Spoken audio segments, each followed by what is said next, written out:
I think that's where it is, and Minnesota, Rhode Island. This right here, baby. Raleigh, Missouri. Missouri? Missouri, good job, All right, thanks. That's not bad. Indianapolis, that's good. So we got the country covered.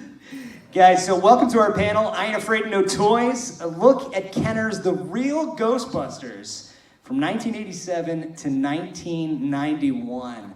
Little known fact, the line actually launched in 1986, but it sold out so quickly that there wasn't enough toys out there for everybody else at Christmas. I remember Christmas of 1986 was a little bit sad for me. I didn't get my Ghostbusters, but the good news is a year later in 1987, we released the whole line. We're gonna go through that line. We're gonna go through every year. But more importantly, I'd like to introduce Mark Boudreau. Now, and please,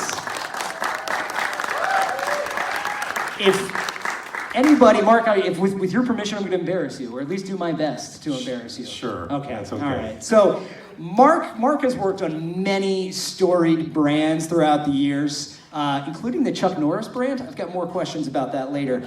But most notably, Mark worked on. He was one of the original designers in 1978. Don't do the math. On the original Star Wars line. And you might know Mark has been in Bloomberg. I didn't tell you this, I'm surprised. Mark has been in publications such as Bloomberg. Mark has been on The Toys That Made Us. I think if you've watched out that Netflix series, you have seen Mark Boudreau. Mark, his reputation precedes him. Mark, you've got a number of lines under your name. Chuck Norris, as I mentioned, Sky Commanders, Centurions, Bone Age, I don't know what that is, Megaforce, Shadow Strikers, Jurassic Park, Transformers, what else? What have I missed? Keep going. Okay, Keep going. but I will say this, more so than the legacy of brands he's worked on, anybody that has ever or still does work with Mark, because he's still putting everybody to shame in the toy industry. Mark is most renowned as a wonderful human being and a great guy, and we're very, very pleased to have him here. Thanks for coming all the way out from Rhode Island, Mark. We appreciate it. Thanks, everybody. So Mark is going to lead us down this nostalgia train of Ghostbusters toys from 1987 to 91. I think the neat thing is, Mark, that while you were working on these things and designing them, I was the kid at home playing with these toys. More importantly, not at home. I had to go to other friends' houses to play with these toys because my parents were like, no, you've already got too many Transformers. We're not getting you. So we had to, I recall on my 7th birthday, we went and saw Ghostbusters 2.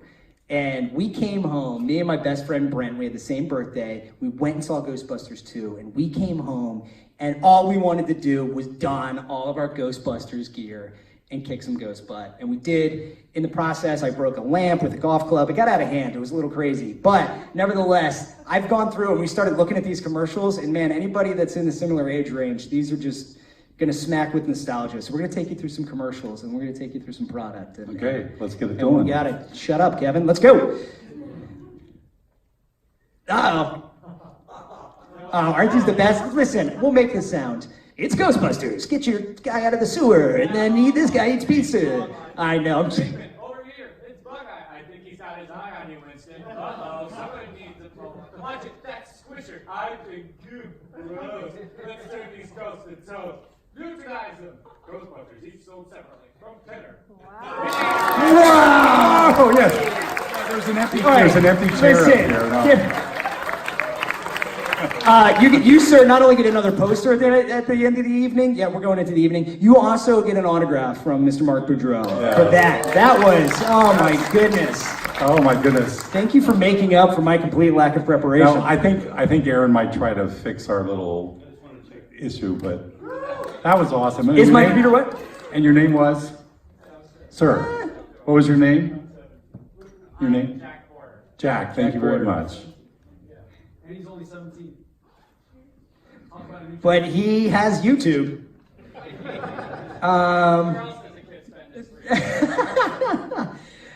Listen, Jack Porter's, I think, just going to narrate the commercials for us. I think we're going to be in good shape. Aaron, if we do solve it, I don't know what to do. But anyway, all right, this was, nope, that was the commercial. And here we go. 1987, folks, the heat goes on. No doubt Kenner was riding the wave of the Glenn Fry hit, The Heat Is On. But for legal reasons, changed it to Ghost. Anyway, these are these awesome brands that Mark worked on that I'm talking about, including Chuck Norris. I still have more questions. We'll skip that. Okay. Here's the line, Mark. So we started out with our heroes. Each character was 5¼ inches high, and it was kind of a fresh thing for me because working on Star Wars, it was all 3¾ So having a taller figure ultimately would give us the opportunity to do different things that we can't do at a smaller scale. So it was really cool. And then we went into our action ghosts. These were designed to be lower cost offerings with simple features.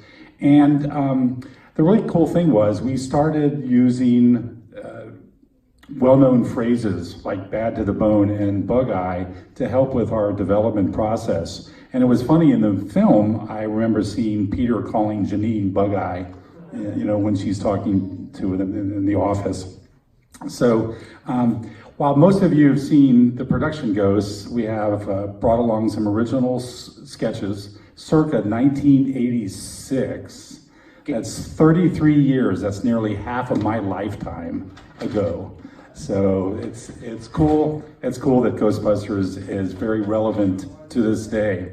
I think we even dug out some of the original toys here. That's my bag of tricks. This is my... So we had Bad to the Bone, H2 Ghost, which was a ghost that looked like one, but then it would also split in half and become 2 ghosts. So it was really a lot of fun. Simple stuff, but it really was things that were a part of the lore and that we thought really represented Ghostbusters. We were very fortunate to be given a lot of leeway and creative latitude with doing this. And since it was animated, it even adds an extra level of coolness for the designers, because it really opens the gates and lets us do things that you normally wouldn't do if it was a live action, scenario. So having the animation really for Kenner was a great thing because it really let us do toys. And that was the main thing we wanted to do here. So, I think since you guys showed up, we owe you a treat, as promised. I think we teased some of it as we were out there. This is really cool in that these haven't been seen by anybody. I think maybe the dark closet that they were sitting in for 30 some odd years, Mark, but we have Mark's original concept sketches from this development phase on these toys. So way back, no Photoshop, no 3D, just pen on paper. So these were the original sketches, Bad to the Bone, and the 2 vaporizers actually became H2 Ghost. So there's always an evolution when we're doing product. The very first time you look at something, you're like, okay, maybe it needs a little bit more work. So it's an evolutionary process. And I think one thing that was cool that you were talking about, Mark, is that you guys were given some leeway to create some new ghosts. And you mentioned Bug Eye Ghost in there. And I think for most of you well in the know fans, that Bug Eye Ghost found his way into other places. Bug Eye Ghost found himself into the IDW comic books, into the animated series, into the Ghostbusters World app. But were it not for the necessary cost reductions, we would have been living in a completely different world, Mark. He would have looked entirely different. Yeah, he would have had 2 eyes. We had to cost reduce it. But actually, going from 2 to 1 made a bigger statement, and so it really worked out well. And that was the original 2 sketches for the original. Those original ones, I'm glad it netted out this way. Some of those are kind of terrifying. I think it turned out really well. And our sculptors really had a great time with doing this line also. Oh, ectoplasm. I remember certainly spilling a can of this all over our taupe-colored shag carpet in our house, and it didn't end well for me. But hopefully you guys didn't have those problems, but I'm sure the original ectoplasm, that must have been fun to work with, Mark. Oh, yeah. We ultimately did different colors, yes. Purple was the first one. And then we did the Gooper Ghost. That was something really cool. With the slime, it was a must-have to incorporate into the product.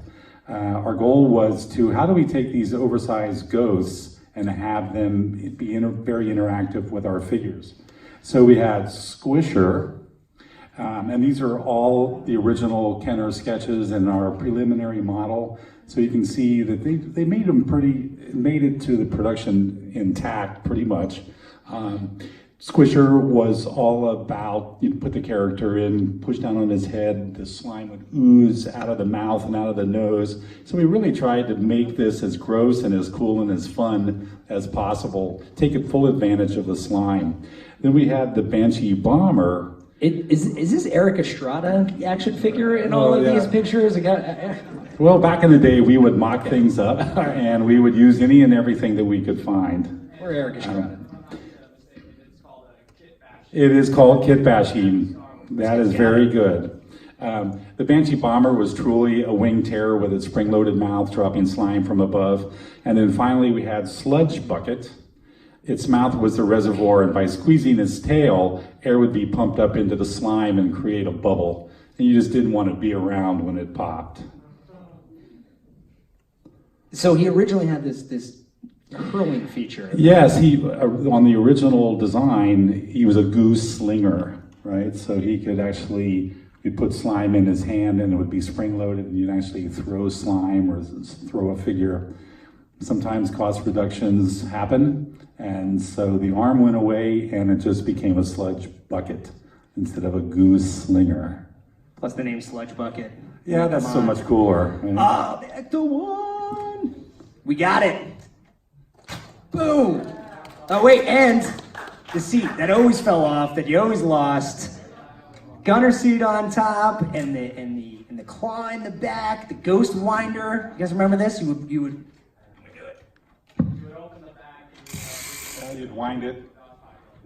So the really cool thing about, one thing I mentioned before, what we really loved about having this be done in animation style versus live action style, the animation really was able to give everything its own personality, including the vehicles.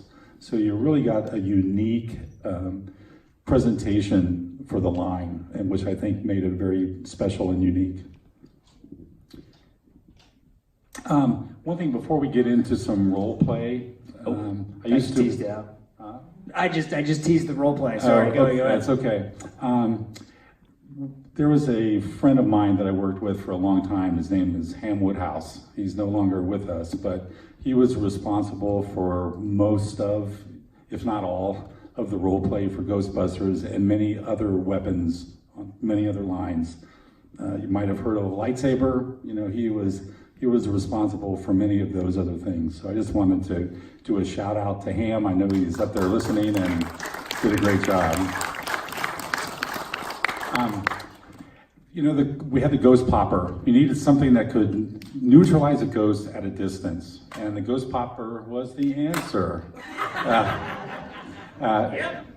It was also Kenner's way to compete with the very popular Nerf line. As Kevin just showed, it was a forced air launching system, and we actually used packing foam for our darts. So that was kind of an interesting thing.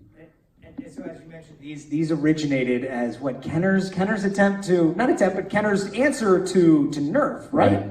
Finger poppers.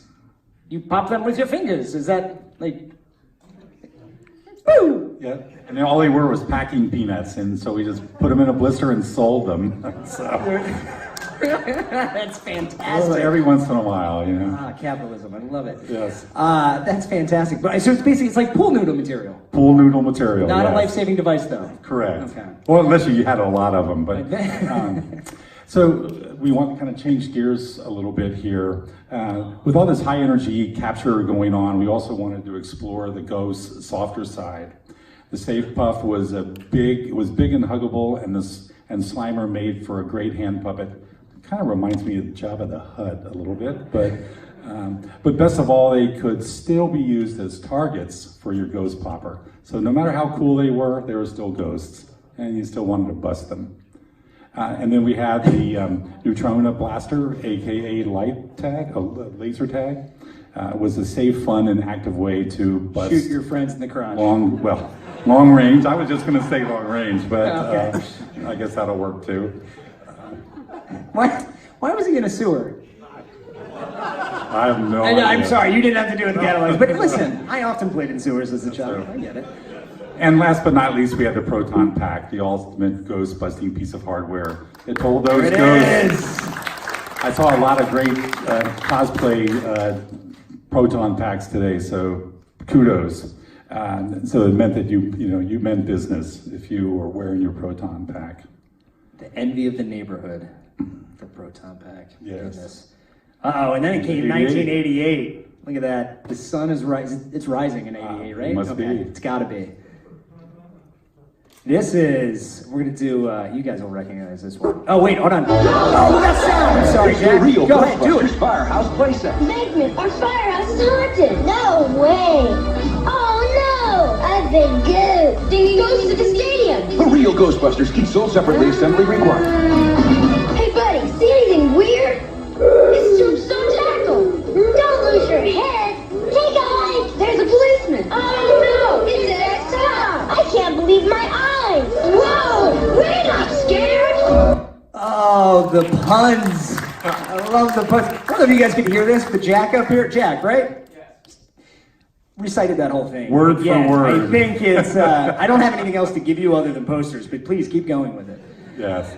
Oh man, the firehouse. Oh, yes. I know I mentioned the envy of the neighborhood, Mark, with the Proton Pack, and that was true, but I remember, again, I didn't have any of these toys. I talked to my therapist about it. But my friend down the street, Brent, he had all of these. The day he got the firehouse it might as well have been Christmas. It might have been Christmas. But nevertheless, everybody came over to his house to play with the firehouse. But I don't quite remember it looking exactly like Well, this. I was given the task of designing the firehouse, and they thought in plastic, but it ended up just being in foam core. So that was something that we would do a lot. We would make things in foam core. It was really easy for us to test things, to make changes. And what happened was the foam core model was the only model that was around at the time.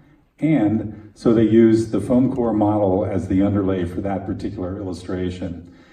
Folks that might be aware of Kenner catalogs, that happened from time to time, and this was one of those cases where we just didn't have anything else. I will say one thing about the toy itself. I mean, it had the usual suspects. It had a gooper grate, and it had a containment unit and all that fun stuff. But when it came to the fire pole, we didn't want to just have figures come crashing down to the garage floor. So I put a spiral on the central post, and that created a spinning action. So the cool part about it was a very simple but very elegant way of giving the playset a little bit more action, a little bit more fun, because the character is sliding down and spinning all the way from the top to the bottom. So again, a simple thing, but really made sense. You're watching Ray kind of slide down the pole and spin a little bit in the film. We wanted to just kind of exaggerate that for the toy. And this is to the point of the foam model you were talking about. This is all... Right. Back in the day, we all have phones now, and they all have high-resolution cameras in them. But back in the day, it was kind of difficult to find camera equipment, but we did have a Polaroid. So I was able to take these 4 shots, and this is all that's left of the original foam core, these 4 Polaroids. But it was really cool. It was a way for us to, again, show our team, show marketing, get people really excited about it, and then we went right to plastic from this. This is all handmade, hand-cut. All hand-cut. Getting your hands dirty. And actually there's a bit of, it's not just straight up and down, because this was animation. We wanted to give it a little bit of flair. So it actually gets larger as you go to the top. Oh, we're going into another commercial here. You ready, Jack? I want you to predict which commercial this is. No. Ghostbusters! Dan, cheer me up! Ecto-2 roast those ghosts. Got him! Bateman, Ecto-2's a mean machine. It's pretty gross. I hear ya. Run! Ow! Let's fly! Wait for me! The real Ghostbusters. Figures and vehicles each sold separately. New from Kenner. Ghostbusters! Yes. Ghostbusters! Jack, were you an understudy for these kids in the commercials? Is that what happened here? I'm 17. Oh, I'm a diehard fan of this. you indeed are. That is impressive, sir. I have every figure. So, Mark, I have all your creations. Wow. There you go. You've got all the. He said he had everyone, so I'm not going to ask any follow-up questions. But I'll tell you what. For me, nothing exemplified the Ghostbusters line like the Fright feature figures. I mean, these things either you loved them or they gave you nightmares for weeks, or a little bit of both. But oh my goodness, the memories of these, right? Yep. Well, it was very interesting because, again, the animation styling gave us a lot of flexibility, let us change proportions of the characters. Especially like the haunted humans, it's always a balancing act between the aesthetics and the engineering. But because of the animation, it really gave us some room. It was always kind of a contest with the designers, how much can we pack into any given volume of material? So it's amazing how a spring, a little bit of plastic, and a lot of imagination can do.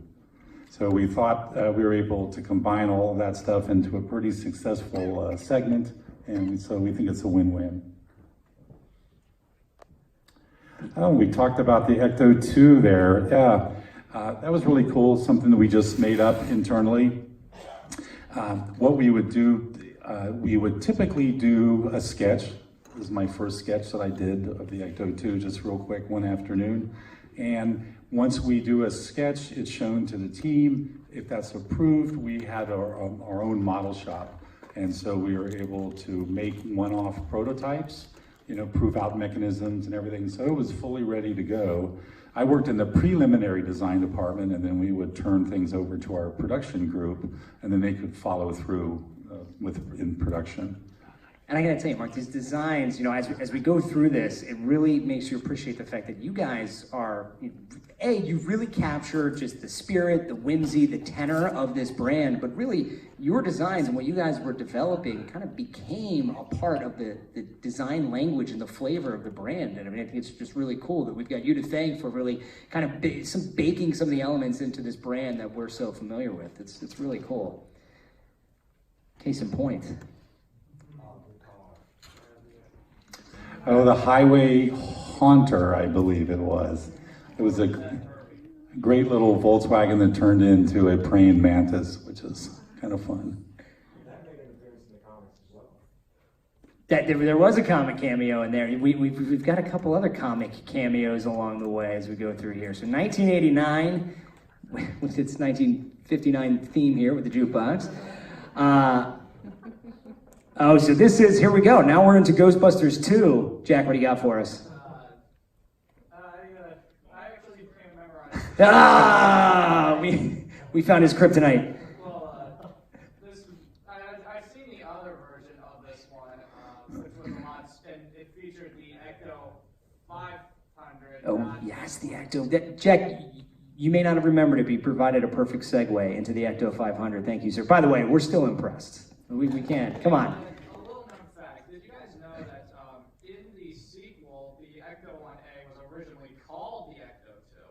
But I guess they switched that because the Ecto 2 is a helicopter, not a car. Well, there you go. But in one shot, you can't see the Ecto 1A have a plate that says Ecto 2.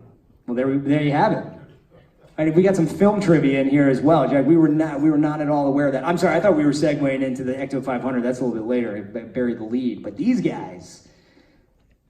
I lost my spot. Oh, no, sorry, Mark. Where are we? Yes.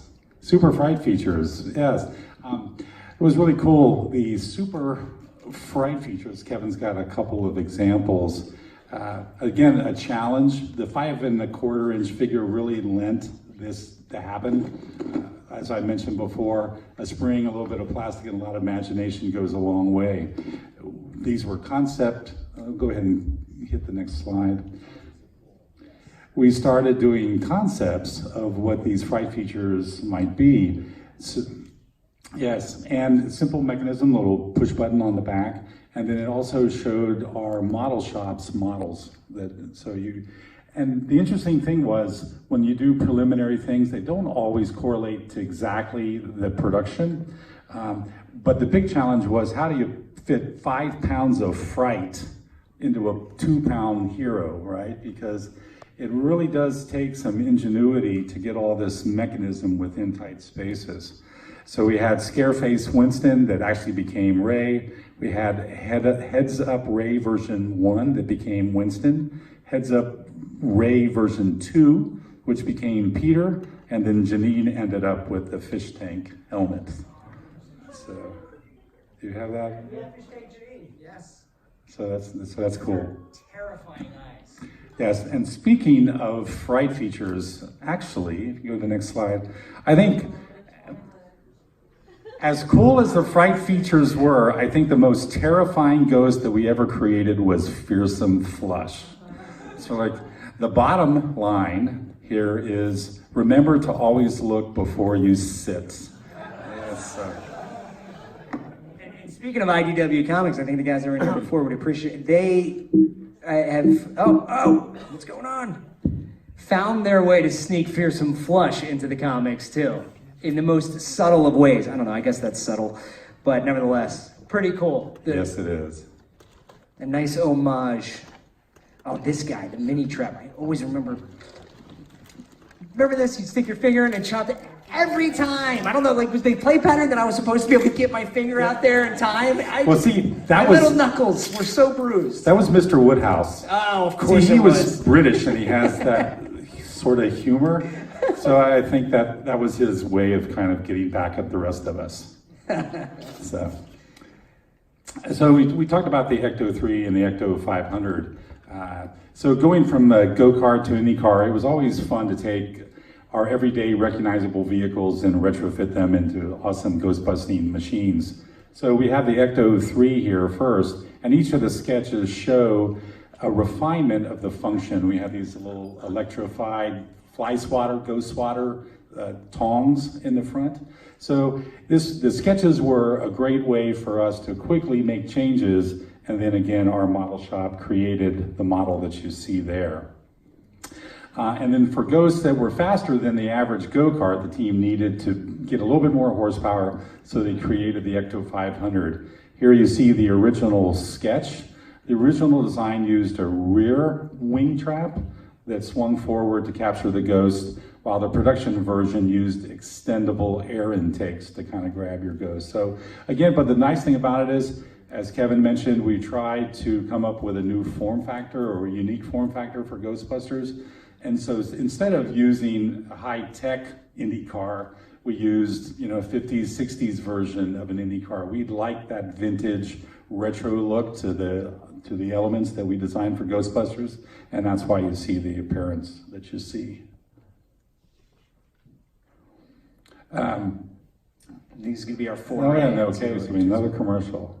There we go. Each sold separately. Break out the new equipment! Ghost trap set. Ecto goggles down. It's Marshmallow Man. Ecto puffer ready. Neutron blast to charge. Roast them. Got 'em. We ain't standing up. Stop! It's the Ghost Trap from the real Ghostbusters. I love his monogram dad. I'm sure somebody on the commercial was like, we gotta make sure he doesn't just look like a creepy neighbor. Let's really make sure it's his dad on there, big and bold. The 80s commercials, man, I'll tell you what, might have been the best part about the 80s. That was fantastic.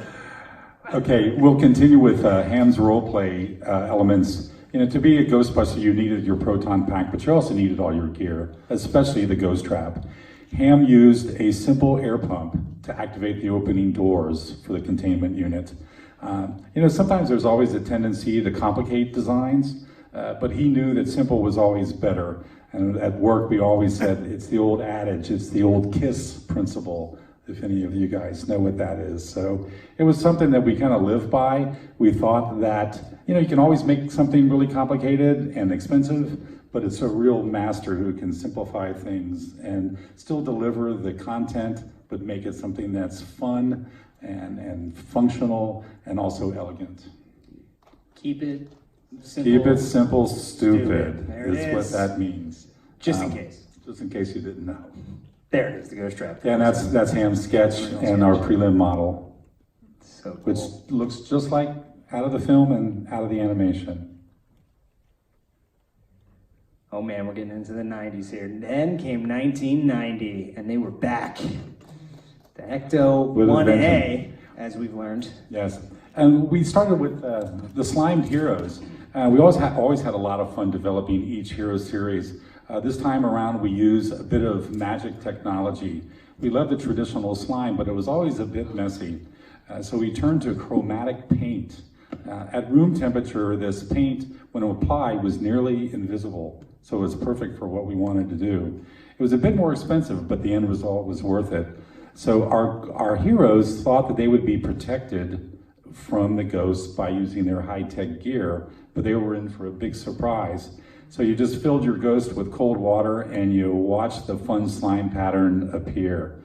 So it was awesome. They looked perfectly normal in your first mode. You wear all this great gear. They get hit by the cold water, and when you take the gear off, any of the negative spaces of the like visors or goggles that Ray was wearing, or Lewis, I think, was wearing some goggles as well, they would have, their flesh would be exposed, but everything would be shown, but everything else would be slimed. And to turn it back, all you had to do was let it warm up or hit it with some warm water, and you were back in business. So again, very simple, but very elegant and very appropriate to the overall theme of Ghostbusters. Well, I'll tell you, I think the thing that's commendable about these, Mark, is that you guys took basically the same figures that had been in the line now at this point now. And made them fresh and new. Yeah. Not only made them fresh and new visually, but you added a whole new story to them. Yep. You guys were crafting a story along with this that may or may not have had some, resonated from the animation to some degree, but you guys were really building some thought into this. So like I said, at the time, our partners gave us a lot of latitude, and we hope that we did them proud by, doing the product. I should say so. Oh, the vehicles. Okay, this is... vehicles. I'm going to read just a little bit here. I would say that our heroes had some pretty cool rides. They could take to the skies in the Ecto-bomber and clean up the streets with the ghost sweeper and the fire truck. Our concepts usually evolved, and these were no exception. The original designs were a bit too large and complicated, and therefore a little bit too costly. For production, they were reduced in size and complexity, but we were able to keep all the interactive features. For the Ecto-bomber, I was especially happy, there you go. I was especially happy that we could preserve the vintage open cockpit look of the original. We kind of talked about this before. We didn't want this to be a sleek, brand new fighter jet. This wanted to be just sort of open air, fun, propeller driven thing, and it really was in keeping with the overall look. But we were able to keep the Ecto-bombs in the grabber claw. As it turned out, the fire truck, that you see there, actually was kind of a concept. Two things merged together. There was only a spot for one. We had the airport fire truck and we had the garbage truck. Everybody loved both, but like I said, we only had room for one. So we did the only fair thing that we could do. We put both concepts into a blender and outpoured a little fire truck, a little red fire truck. So this one. So it took all the great attributes of both and combined them into one. I gotta tell you, I'm full with 7-year-old envy all over again. I feel like I'm looking at the Sears catalog in 1989. Like that, I want this. How do we? Yeah, it's gone. Okay, forget it. But no, it's incredibly impressive to see the amount of detail, the amount of thought that you guys put into these. Every single little call out. The amount of, again, just detail into what every little thing did rather than it's just a fire truck. And noted that you had to distill it down to just the things that worked, but it started with something so much bigger and so much more thought. So it's always great to have those recognizable elements to start with, but then it was the passion of the individual designers and the engineers and the model makers and just knowing what Ghostbusters was all about, and how can we turn what you think is just a everyday mundane element into just awesome ghost fighter equipment. So if I'm not wrong, their going budget for vehicles was about $4,000 each. So yeah, with what they had. Ray didn't have a lot to work with. So 4,800. Sorry, thank you. Damn, keeping us on our toes, Jack. And then I forgot to say, and then we also had the street sweeper. It also had to go on to a bit of a diet, but the features remained. I love, again, attention to detail. the speaker on top of the street sweeper is playing "Everything Is Beautiful" as just I don't know, some sick irony as you're sucking up a ghost into its demise. So that Exactly. the toy does not actually play music. Okay. Okay, we'll continue with our role play. The role play segment continued to expand with simple and easy to use weapons. A couple of examples. The Ecto-blaster had a magazine that could fire 4 slime pellets without reloading. So if you're an active kid and you're running around, having 4 shots at your friends, that's pretty cool. And then the Ghost Snapper in the trap was another great simple item that delivered the satisfying Ghostbuster experience. Again, Ham took an air-powered piston, added a bit of Velcro at the tip, and which made easy work of our cute little fabric ghosts. And the opening trap provided ample and secure storage. Again, here's an example of the actual toy was not available at the time when we printed the catalog. So this was actually Ham's sketch. So that's pretty cool. It's just as good. It's just as good. Just as good. His model looked just like that sketch, and so did the actual toy. So, and last but not least, we had our glow. I just paused it on this. Sorry. Just in case you couldn't tell, this is clearly the 1990s. Yes. I mean, we are in it deep now. I think that's Zach Morris on the front there. This is fantastic. So last but not least, our Ecto-glow heroes. As I mentioned, it was always fun and often challenging to come up with the next hero segment. Our question was this time, how could we have our heroes actually enter this ghostly spirit world? So glow-in-the-dark technology was the answer. It was, again, simple but so effective. Just turn out the lights and they turn a ghostly green.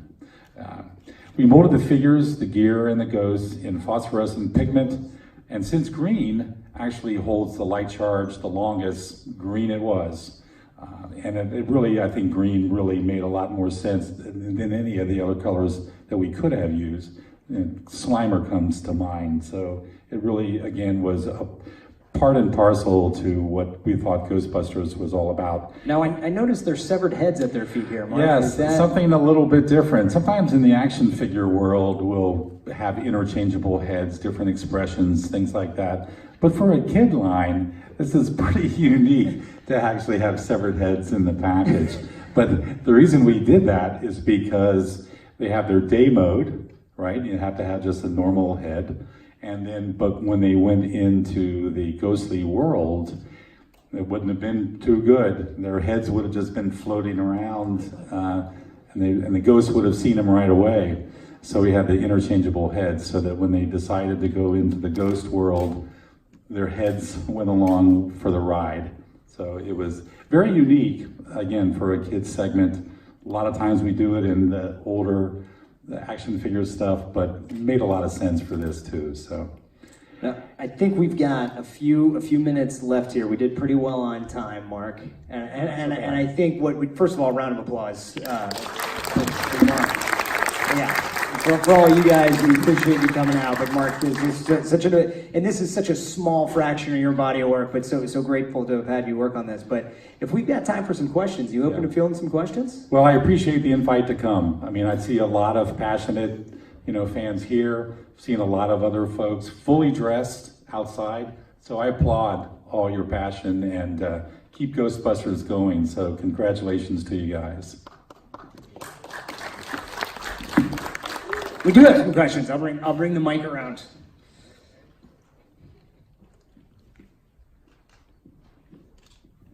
Hi, I have a couple questions.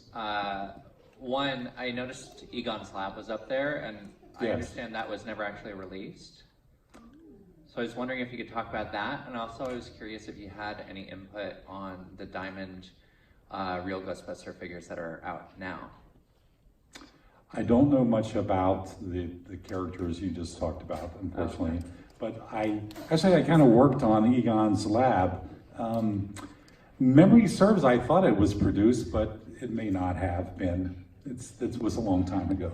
We're sorry to disappoint you, Mark. It never went out. Gosh, we're sorry you had to hear about it this way. Oh man. So it does happen. There's sometimes for reasons beyond the control of the designer or the engineer. Sometimes it doesn't make it all the way out. But you know what? That doesn't mean that we don't do our best, creative work, best we can. We always look at the product that we're doing as, it doesn't do any good if it's just sitting on our shelf in the office. We want it to be out there for the fans. I mean, that's why we're making this stuff. And so if that one didn't make it, and I'm sorry my memory didn't kind of support that, but we always look at things like, hey, you know what? Every one of these things are going to go out on the shelf, or why are we doing this? So we love what we do, but thanks for the question. I think we had a question over here from Jack. Now, Jack, you're like 3 times younger than me, so be kind. Well, did you ever have any friends from the Star Wars times that helped work with you on the Ghostbusters line? Oh, absolutely. We had a great core of designers at Kenner, which included Ham Woodhouse. He was a big Star Wars. I was kind of the vehicle guy, but we all did different things, role play and figures and vehicles, play sets. But we were very fortunate to have a core group of designers at work that worked on all these, most of the lines that Kevin talked about. Obviously, it's not just me. It takes a village, as they say. And we had a lot of dedicated, individuals, not just the designers, but the model makers, tooling guys, our partners in China, everywhere that touched the product. We've been very fortunate that everybody, to a fault, and to a guy or to a gal, if they're working on a line, they're putting their best foot forward. And so it was always great. But yeah, I was very fortunate to work with a lot of folks, and still am, on a lot of different lines. I think we got a couple more here, guys. Here you go. Hey, what's up? I never owned the firehouse as a kid, but I owned the police academy police station. Now, did they use some of the, because they look similar? Yes. Well, yeah. I mean, sometimes tools are reused if it's appropriate. We really talk about whether we should do things like that.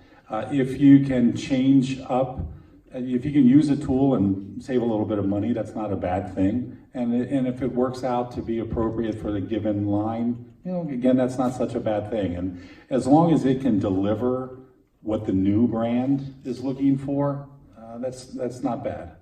It's not bad. Actually, we did that for, we took a bunch of Star Wars, totally unrelated, I'm sorry, but we took a bunch of Star Wars product and retrofitted them to be Robin Hood. So It was the Ewok Village, right? We took Ewok Village, we took Ewok battle wagons, we took a bunch of, we took, what's the other brand? Which I worked on as well. Superpowers, yes, thank you. Senior moment every once in a while. We took Superpowers figures and turned them into the Sheriff of Nottingham and, that kind of fun stuff. So, we mix and match parts, and that's kind of the fun part of being a toy designer as well. We'll do a lot of the hardcore, let's make an authentic element from the film, but then we also can have some fun. That's why we're doing it, because we have a good time. I think we got one more right over here. One more. Appreciate it, guys. I noticed that the Ghost Trap is 1989. That was quite a few years after you started the Roleplay line with the proton pack and everything. Was there a reason that waited so long? I've always been curious. Well, there is so much time during the day. A lot of times when we start a line, we'll get together as a team.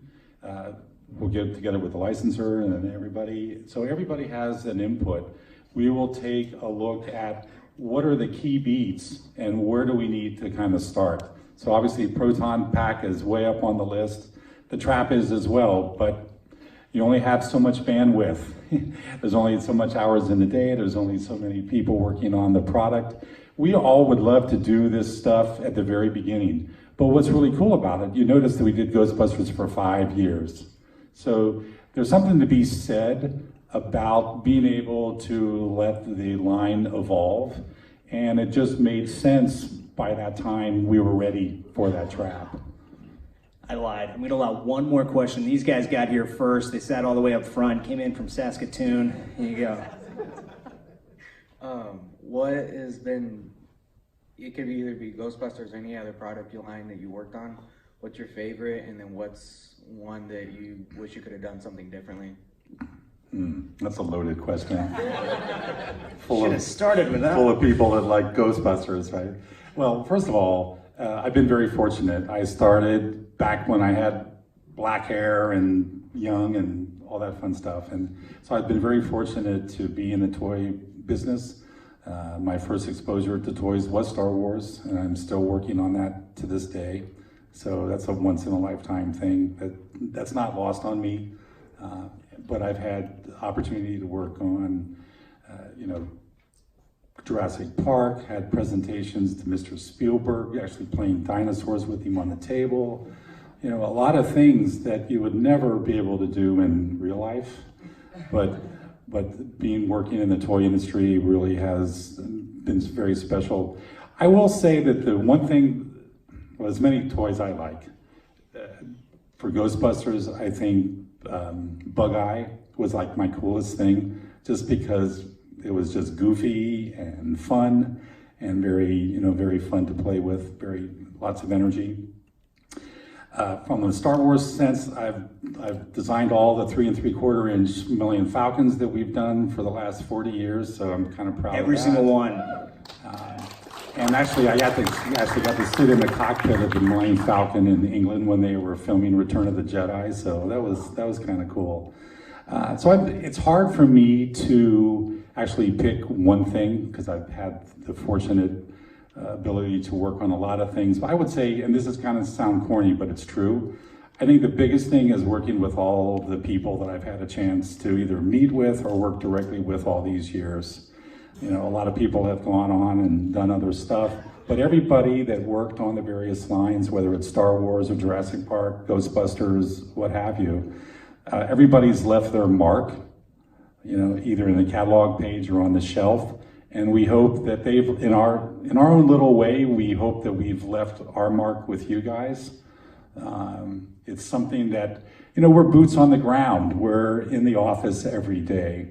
And so when they do lengthen the chain, and for us to be able to get out to these events, it's really pretty special. And so for us to look at your guys' passion, it makes us feel pretty good too, because we're a bit isolated if you look at it that way. I mean, we think we're doing some really cool stuff, and we hope it's a product that everybody likes. But to see everybody's passion for the product, and having the young guys here, a couple of them sitting in the front, playing on their phone. He's just tweeting where he is right now. Yeah, that's right. You say how cool the presentation was. Thank you. But that's really what it's all about, is just the experiences and the people that we've had the opportunity to work with. Well, Mark, a lot of great people. I can say with confidence that anybody who's ever worked with you regards it as one of the highlights of their career, while having worked at Kenner, Hasbro, or anywhere else. So we appreciate all that you've done for these brands. We appreciate you being here and your time, your dedication throughout the years, and appreciate you guys for having come out. And thank you very much. Very grateful for your questions, your attention, and everything else. It's been great. Thank you.